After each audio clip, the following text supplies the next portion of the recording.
2019년 10월 12일 강원도 양양에서 한 여자가 하늘에서 떨어졌습니다. 시속 200km로 추락하는 그녀에게는 낙하산이 없었습니다. 아니, 정확히는 펼쳐지지 않았습니다. 이야기는 6개월 전으로 거슬러 올라갑니다. 서울 강남의 한 카페에서 세 사람이 만났습니다. 첫 번째는 박수연, 32세의 외국계 금융회사 과장이었습니다. 짧은 단발머리에 날카로운 눈빛, 운동으로 다져진 몸매를 가진 그녀는 자극적인 스포츠를 즐겼습니다. 번지점프, 패러글라이딩, 그리고 스카이다이빙까지 일주일에 한 번은 아드레날린이 필요한 사람이었습니다. 두 번째는 김민준, 35세의 IT 스타트업 대표였습니다. 훤칠한 키에 부드러운 미소를 가진 그는 돈도 많고 외모도 괜찮았지만 결정을 내리지 못하는 우유부단한 성격의 소유자였습니다. 세 번째는 이지은, 28세의 프리랜서 디자이너였습니다. 긴 생머리에 큰 눈을 가진 그녀는 겉으로는 조용하고 순해 보였지만 속은 달랐습니다. 한번 원하면 반드시 가져야 하는 성격이었습니다. 이들은 모두 스카이다이버스 서울이라는 동호회 회원들이었습니다. 매주 토요일이면 양양 비행장에 모여 경비행기를 타고 4,500m 상공으로 올라갔고 그곳에서 뛰어내려 50초간의 자유낙하를 즐겼습니다. 그 짜릿함에 중독된 사람들이었습니다. 수연은 6년차 베테랑으로 300번 이상 점프한 경력이 있었고 강사 자격증까지 보유한 동호회 최고의 실력자였습니다. 민주는 2년차로 100번 정도 점프했는데 실력은 중간이었지만 돈이 많아서 최고급 장비를 사용했습니다. 지은은 이제 1년차로 50번밖에 점프하지 않았고 겁도 많았지만 계속 동호회에 나왔습니다. 민준 때문이었습니다. 민준과 수연은 3개월 전부터 만나기 시작했습니다. 매주 토요일 저녁 점프를 마친 후 함께 저녁을 먹으며 시간을 보냈습니다. 하지만 민준에게는 또 다른 여자가 있었습니다. 바로 이지은이었습니다. 매주 금요일 저녁마다 민준과 지은은 만났고 이미 3개월째 그런 관계를 유지하고 있었습니다. 지은은 민준을 사랑했습니다. 아니, 집착했습니다. 하루에 10번씩 문자를 보내고 수시로 전화를 걸었으며 SNS를 매시간 확인했습니다. 민준은 둘 중 누구도 선택하지 못했습니다. 수연은 자극적이었고 함께 있으면 살아있는 기분이 들었습니다. 반면 지은은 편안했고 자신을 필요로 하는 느낌이 좋았습니다. 그래서 그는 비겁하게 두 여자를 모두 만났습니다. 금요일엔 지은을, 토요일엔 수연을, 그리고 일요일엔 혼자 보내는 완벽한 양다리였습니다. 2019년 9월 21일 토요일 밤 민준의 아파트에서 모든 것이 시작되었습니다. 수연이 먼저 도착해 샤워를 마치고 민준의 셔츠를 입은 채 거실에서 와인을 마시고 있을 때 초인종이 울렸습니다. 민준이 문을 열자 지은이 서 있었습니다. 그녀의 손에는 열쇠가 들려 있었는데 민준이 준 적이 없는 열쇠였습니다. 지은이 몰래 복제한 열쇠였습니다. 지은이 안으로 들어왔고 거실에서 민준의 셔츠를 입고 있는 수연을 발견했습니다.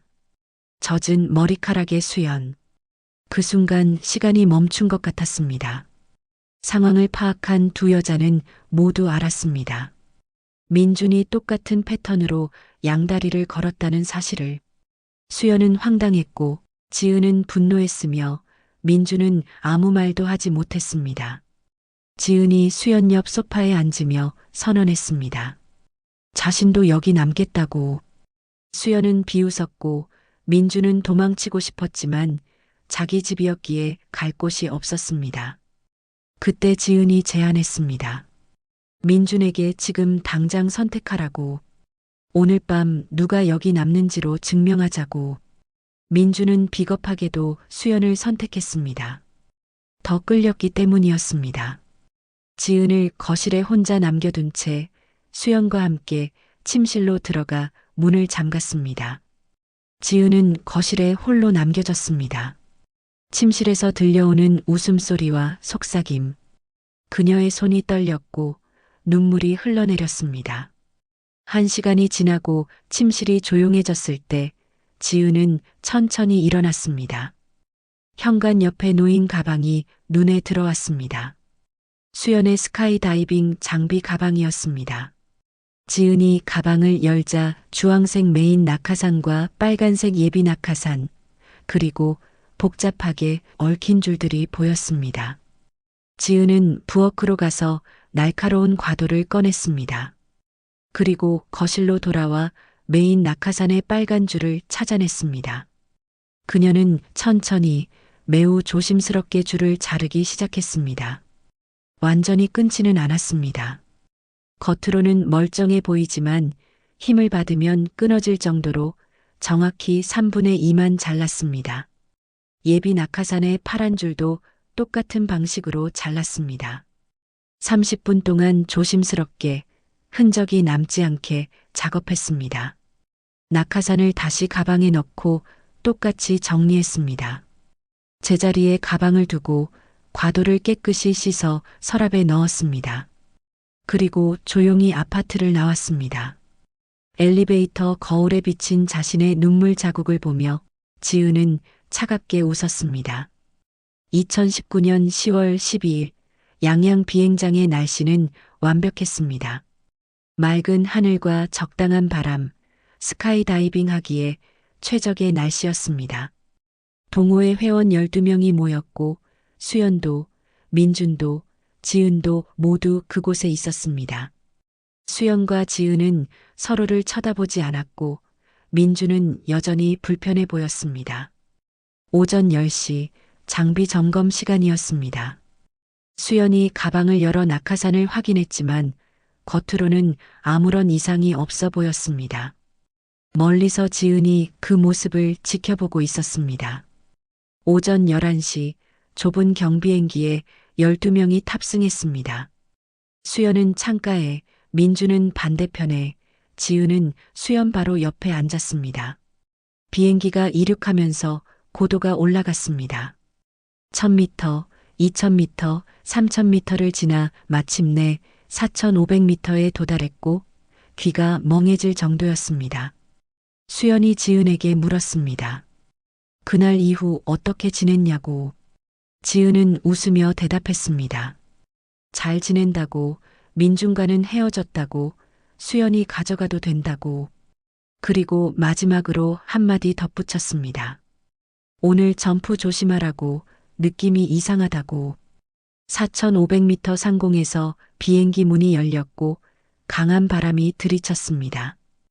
회원들이 한 명씩 뛰어내리기 시작했습니다. 수연의 차례가 왔고 그녀는 문 앞에 서서 아래를 내려다봤습니다. 구름 사이로 작은 마을들이 보였습니다. 깊이 숨을 들이마시고 뛰어내렸습니다. 자유낙하가 시작되었습니다. 시속 200km로 떨어지며 바람이 얼굴을 때렸습니다. 짜릿했습니다. 살아있다는 느낌이었습니다. 30초가 지났고 고도계를 확인했습니다. 2000m 낙하산을 펼칠 시간이었습니다. 수연이 줄을 당겼지만 줄이 끊어졌습니다. 낙하산이 펼쳐지지 않았고 다시 당겨봤지만 소용없었습니다. 끊어진 줄이 손에 덜렁거렸습니다. 고도계는 1500m, 1000m를 가리키며 빠르게 내려가고 있었습니다. 예비 낙하산을 떠올린 수연이 왼손으로 예비줄을 찾아 힘껏 당겼지만 예비줄도 끊어졌습니다. 예비 낙하산 역시 펼쳐지지 않았고 그 순간 수연은 알았습니다. 자신이 죽는다는 것을.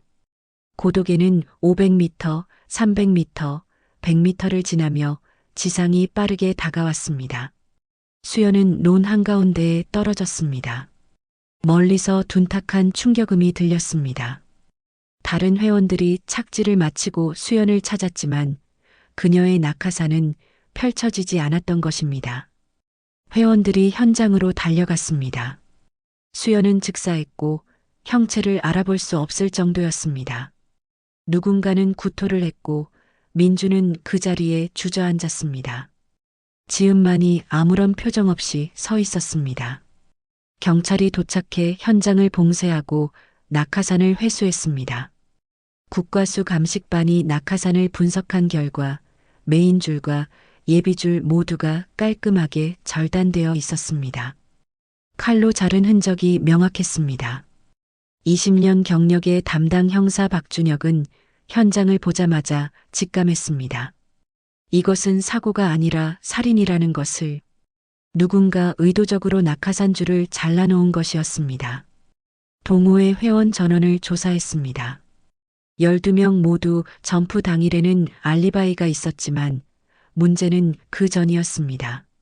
누가 언제 수연의 낙하산 줄을 잘랐을까? 수연의 휴대폰을 분석한 결과 최근 통화와 문자 기록에서 두 사람의 이름이 눈에 띄었습니다. 김민준과 이지은이었습니다. 민준을 조사실로 불렀습니다. 수연과의 관계를 묻자 그는 3개월간 연인 관계였다고 인정했습니다. 다른 여자가 있었냐는 질문에 침묵하던 그는 결국 인정했습니다. 이지은과도 동시에 만났다고. 이지은을 불렀습니다. 작고 순해 보이는 외모였지만 눈빛만은 차가웠습니다. 민준과의 관계를 묻자 한 달 전에 헤어진 남자친구라고 답했습니다. 이유는 다른 여자 박수연 때문이었다고 했습니다. 9월 21일 밤 행적을 묻자 집에 혼자 있었다고 했지만 증명할 수 없다고 했습니다. 박 형사가 민준의 아파트 CCTV 사진을 보여주자 지은이 9월 21일 밤 10시에 그곳에 들어가는 모습이 찍혀 있었습니다. 지은의 얼굴이 굳었습니다. 지은은 찾아갔었다고 인정했습니다. 민준과 얘기하러 갔었고 그날 수연도 거기 있었다고 했습니다. 6시간 동안 조사가 이어졌고 지은은 계속 부인했지만 증거는 점점 쌓여갔습니다. 민준의 진술, 아파트 CCTV, 그리고 결정적인 증거가 나왔습니다. 수연의 낙하산 가방 안쪽에서 지은의 지문이 검출되었습니다. 일반적으로는 주인만 만지는 부분이었습니다. 더 이상 변명할 수 없었습니다. 박 형사가 증거를 제시하자 지은이 울기 시작했습니다. 지은이 입을 열었습니다. 그날 민준이 수연을 선택했고 둘이 침실로 들어가는 동안 자신을 거실에 남겨뒀다고 했습니다. 침실에서 들리는 웃음소리를 들으며 수연의 가방을 발견했고 부엌에서 칼을 가져와 낙하산 줄을 잘랐다고 자백했습니다. 왜 완전히 자르지 않았냐는 질문에 들킬까봐 겉으로는 멀쩡해 보이게 3분의 2만 잘랐다고 답했습니다. 수연이 죽을 줄 알았냐고 묻자 알았다고 대답했습니다. 그래도 했냐는 질문에도 그렇다고 답했습니다. 이지은을 계획적 살인 혐의로 긴급 체포했습니다. 지은은 울지도 않았고 담담한 표정으로 후회하지 않는다고 말했습니다. 2020년 3월 첫 공판이 열렸습니다. 검사는 극악무도하고 계획적이며 잔인한 범죄라며 무기징역을 구형했습니다. 민준이 증인석에 섰고 수척해진 모습으로 지은의 심한 집착과 자신의 잘못을 증언했습니다. 변호인은 우발적 범행이라고 주장했지만 30분간 조심스럽게 줄을 자르고 3분의 2만 절단한 증거는 명백히 계획적임을 보여주었습니다. 2020년 6월 선고 공판이 열렸습니다. 판사는 피고인 이지은이 계획적이고 잔인한 방법으로 박수연을 살해했으며 피해자에게 생존 기회를 주지 않았고 반성도 보이지 않는다며 살인죄를 적용해 징역 30년을 선고했습니다. 법정이 술렁이는 가운데 지은은 차갑게 웃고 있었습니다. 지은은 가석방 없는 30년형으로 여자 교도소에 수감되었습니다. 2050년에야 출소할 수 있고 그때 그녀는 58세가 됩니다. 민주는 회사와 스카이다이빙을 모두 그만두고 지방으로 이사가 죄책감 속에서 살고 있습니다. 수연의 부모님은 매주 양양 근처 공원묘지에 있는 딸의 무덤을 찾아가 꽃을 놓고 울다 돌아갑니다.